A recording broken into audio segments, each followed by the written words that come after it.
This is Inside Indiana Business Radio for the afternoon of September 1st, 2022. I'm Alex Brown.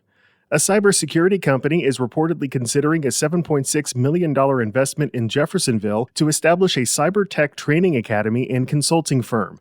One Southern Indiana says Cyberdome USA is exploring the potential project that could employ 400 people.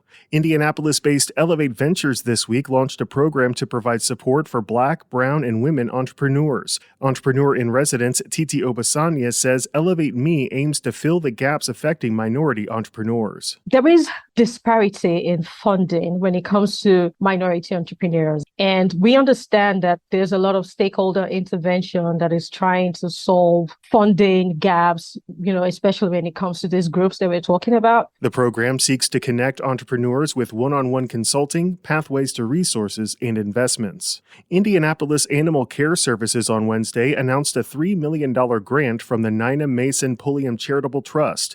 The agency says the grant will be used to help fund the construction of a new facility on the city's Near East Side, which will include on-site medical services. From the number one source for Indiana business news, this is Inside Indiana Business Radio. IBJ Media delivers business news covering central Indiana and the entire state. The Indianapolis Business Journal and Inside Indiana Business are now part of the same family. Look to the IBJ for in-depth coverage of central Indiana's business community and tap into Inside Indiana Business for stories that extend throughout Indiana. 2 resources, unlimited business insights that help you stay informed and get ahead. Learn more at ibj.com and insideindianabusiness.com. When residents at the IU School of Dentistry helped restore a young Mexican immigrant's smile nearly a decade ago, they unknowingly inspired her to now do the same for others. The teen is a junior at North Central High School in Indianapolis and one of many students in the Indianapolis Project SEED program. SEED stands for Summer Experience for the Economically Disadvantaged. The summer internship program places disadvantaged high school students in academic and professional research labs.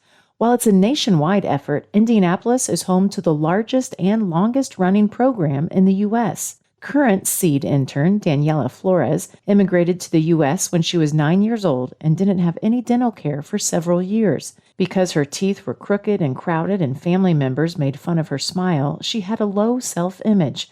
Flores began orthodontic care at the IU School of Dentistry several years ago and got her braces off this summer. Having my teeth fixed at the School of Dentistry really helped me, and I'm so happy with the results.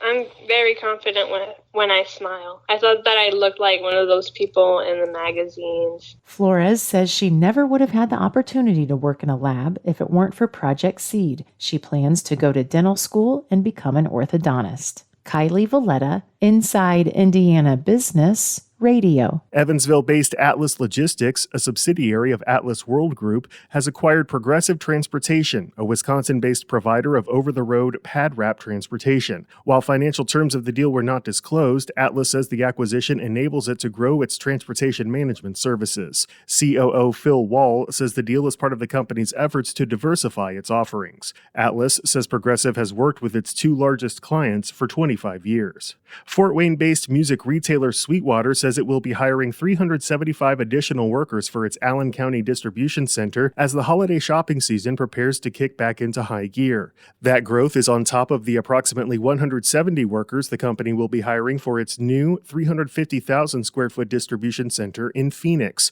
CEO John Hopkins says the response from prospective employees has been shocking. That's actually been surprising to me. It's one thing to know, Indiana, and especially northeastern Indiana, and have a reputation here, but we've gotten to the point where we've got just a great nationwide reputation. And so we're getting loads of people that are coming in, just excited to have the opportunity to work at Sweetwater in that distribution center. Hopkins says the Phoenix facility, which is the company's first outside of Allen County, was needed to speed up deliveries to the western U.S.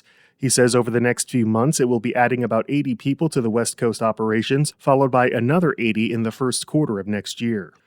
Indianapolis Colts head coach Frank Reich is this week's guest on the Business and Beyond podcast with Gary Dick, presented by PNC, a weekly conversation with high-profile Hoosiers in business, sports, and entertainment, and beyond. Available now from your favorite podcast provider. I'm Alex Brown for Inside Indiana Business Radio on Demand.